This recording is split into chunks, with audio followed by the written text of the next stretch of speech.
Imagine, it's Wednesday, the 28th of August, 1963, and we're in the United States of America, specifically Washington, D.C. Now, you are a primarily black or African-American audience, and you're both angry and excited. You're angry because people still discriminate against you based purely on your race. There are signs up saying whites only, no coloreds. But you're also excited because today you're going to hear your hero, the great Dr. Martin Luther King, come to speak to you. So imagine you see him walk on stage, and as he walks on, a screen goes on behind him, and he says these immortal words. Good afternoon, everyone. I want to talk to you today about the fact that I have a dream, that one day this nation will rise up and live out the true meaning of its creed. We hold these truths to be self-evident, that all men are created equal. And I've got some more slides on that later. 2, that one day on the red hills of Georgia, the sons of former slaves and slave owners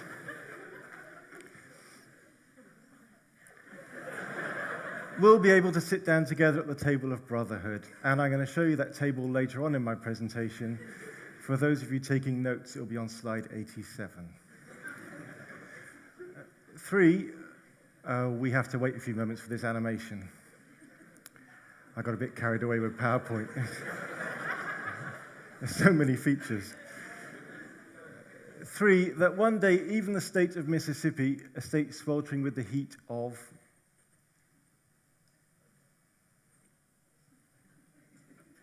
injustice.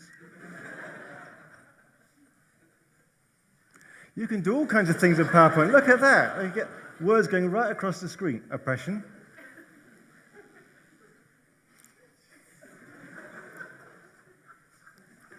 That one took me an hour and a half. It's totally worth it. We'll be transformed into an oasis of freedom and justice. So let's march on Washington. So why did I do this? Because I want to show you that even if your presentation has great content, and this is widely regarded as one of the greatest speeches of the 20th century, even with great content, you can destroy your message simply by the way you present it, and you can kill it stone dead with PowerPoint. And yet this is how most of the presentations I see in the business world, and particularly technical presentations, happen. I see very smart people standing in front of other very smart people with just slides of text, and often just reading it. Why do we do that? Isn't there a better way? Well, yes, there is, and it starts by ditching PowerPoint. Now, I have to tell you that I'm by no means a natural speaker. In fact, the very first presentation I ever gave was a complete disaster.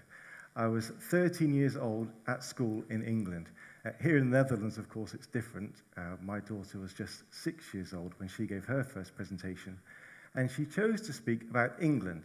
So she took some things with her to show her class. She took a large British flag, she took a mug with the Union Jack printed on the side, and she took me along, so that her school friends would know what an Englishman looks like. Now, because my wife trains in presentation skills, she taught her some techniques and was practicing with her in the run-up to it. And as a result, her presentation went really well. Now, compare that to mine when I was a 13-year-old. First of all, I was nervous. Who here would admit to being nervous if you had to speak in front of such a large group? That's at least 90% of you. It's natural to be nervous. Well, actually, I was more than nervous. I was terrified. I was shaking, and I went completely white. Maybe the topic I chose didn't help, because I chose to speak on the Lockheed SR-71 Blackbird aircraft. It must have meant something to me at the time. There's worse things for 13-year-old boys to be interested in. So I gave my talk, and after a couple of minutes, when I finished, the teacher said to me, well, that wasn't very long. Can you speak some more? So I had to speak spontaneously in front of 30 unimpressed teenagers about the bloody Blackbird. And so I left there thinking I would never be able to speak in front of a group. Now, since then, I've learnt a few techniques which enable me to have more confidence when I speak in front of a large group. And I want to share the two most important techniques with you today. But before I do that, let's agree what the problem is. We know that there are many boring presentations in the business world, but why are they boring? What's happening? When you stand in front of a group, or anyone stands in front of a group, they have to keep the audience's attention for a certain period of time. Now, what happens naturally with any audience is they'll give you their attention at the start, but just naturally, people's attention will drop, unless you're reading slides to them, and then it just nosedives. And it doesn't matter what you're saying, how good your content is, because when it gets to here, nobody's listening anymore. So what we need as presenters is a way that when people's attention starts to drop, we can pull it back again, and that not just once, but multiple times throughout the presentation. How can we do that? Well, I said I'll tell you two techniques that I use, and the first one is hidden in this graph.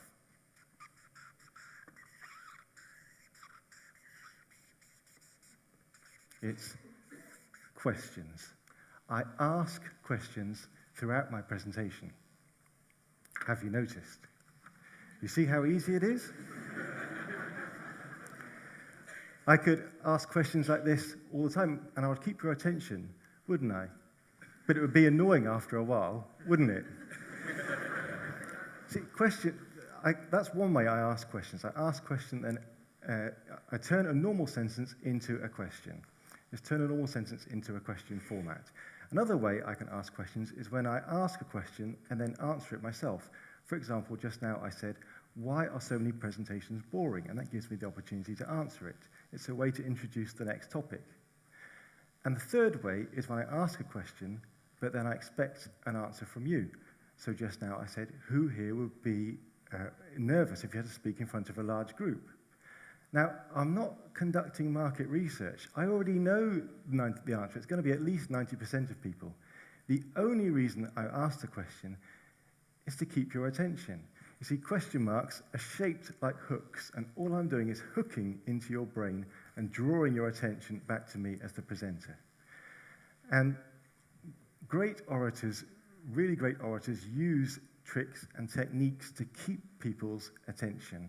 One of the greatest presenters of all time, one of the greatest speakers, perhaps the greatest, was a man who lived 2,000 years ago, and he had crowds following him for days. I'm talking about Jesus.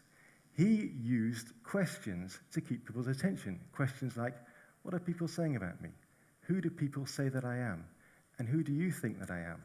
And by doing that, he was keeping people's attention and getting them thinking. But he's not best known for that.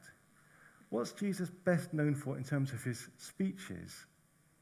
He's most famous for the second technique, which is telling stories.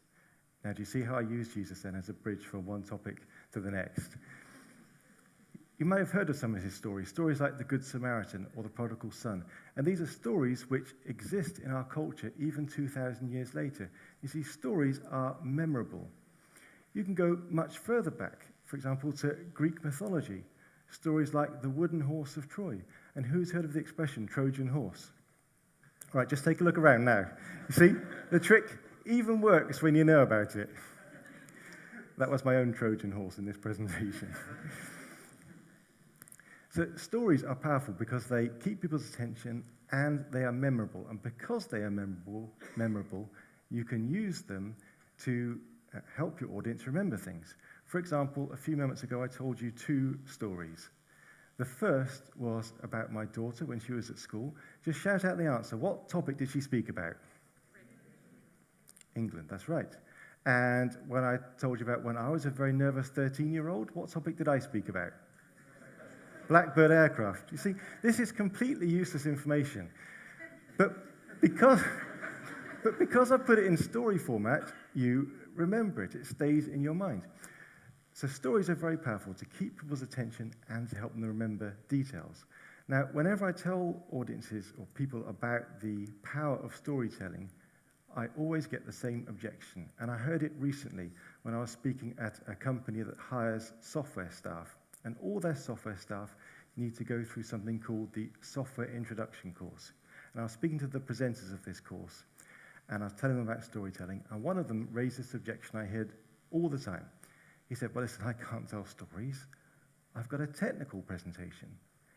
And before I could respond, two other people spoke up.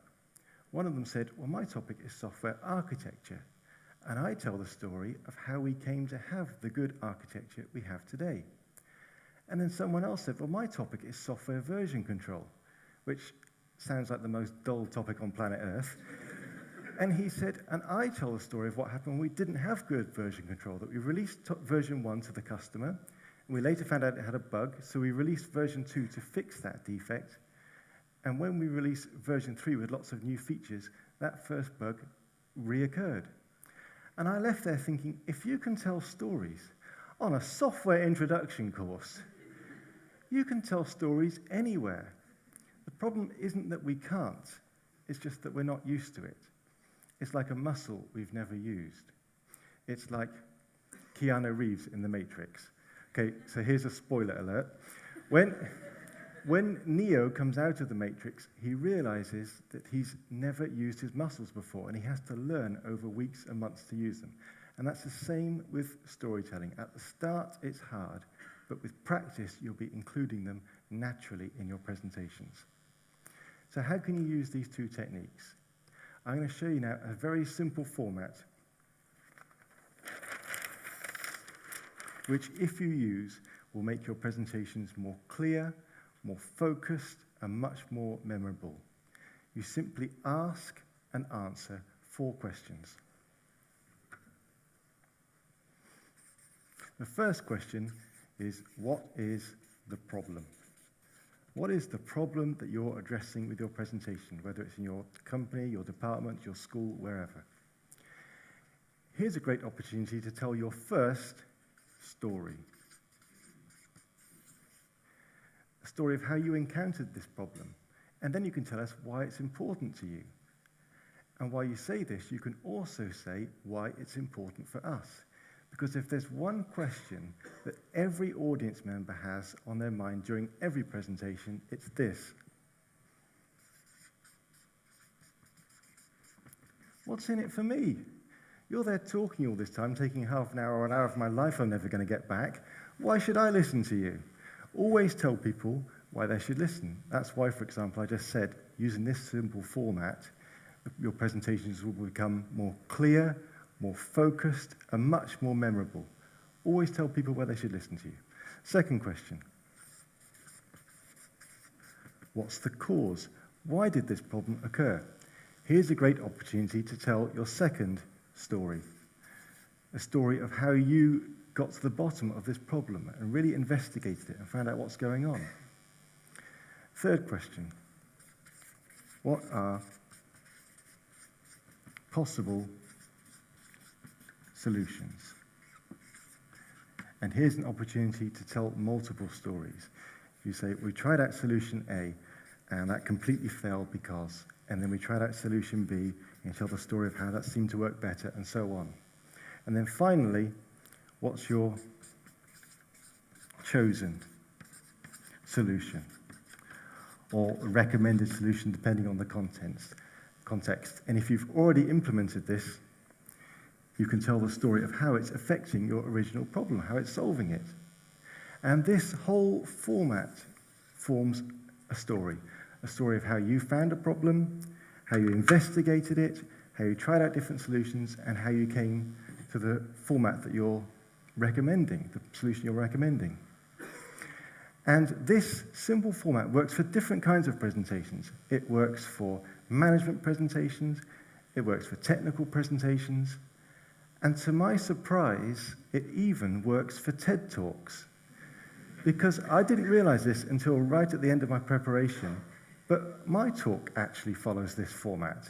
Because I started with the problem, boring presentations, with Martin Luther King trying to work out PowerPoint. Then I told you the cause, we don't know how to keep an audience's attention. Then I told you possible solutions, questions, and storytelling. And I've got one format which includes the lot. So apparently I'm following my own advice, which is a happy coincidence. I'm a software engineer, and in the software world we call this eating your own dog food, which is why they don't let us write slogans anymore. So why am I telling you this? It's because I also have a dream based on a conviction that all of you are unique, and all of you have a unique message within you. But sometimes you don't know how to share that message, so it stays locked inside, and that's a tragedy. Because if you can share that message, everybody wins. You win because you get a spotlight put on yourself and your ideas, and you gain the kind of self-confidence you can only get through effective public speaking. And the world can win, we can win, because we get to hear and potentially implement your ideas. So I have a dream that one day all of you will be able to stand up and speak out that unique, true message within you in a way that keeps your audience's attention from the first word to the last. And in so doing, you'll all live up to TED's creed, to share ideas worth spreading. Thank you.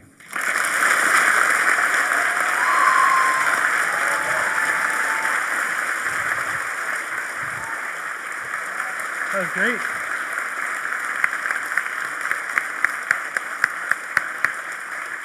So, I have a question. Yes. He's a fast learner. Yeah. Yeah. What do you do after giving, how do you leave the stage after giving a great presentation like that? How you give a presentation. It's always good, if you give a presentation, it's always good to have a planted question, someone who comes on with a question that you already know about. So when you finish your presentation, the best way to finish is just to say thank you, and then everybody knows that it's finished. But if you are in a situation like this where you're expecting applause, you can encourage that. I did 4 things in the very last second. Did anyone spot what it was? I said thank you very much. I took a little bow. I clapped my hands together. And then I took a step back. And in that vacuum, you all started applauding. So that's probably a good place to end. Thank you very much.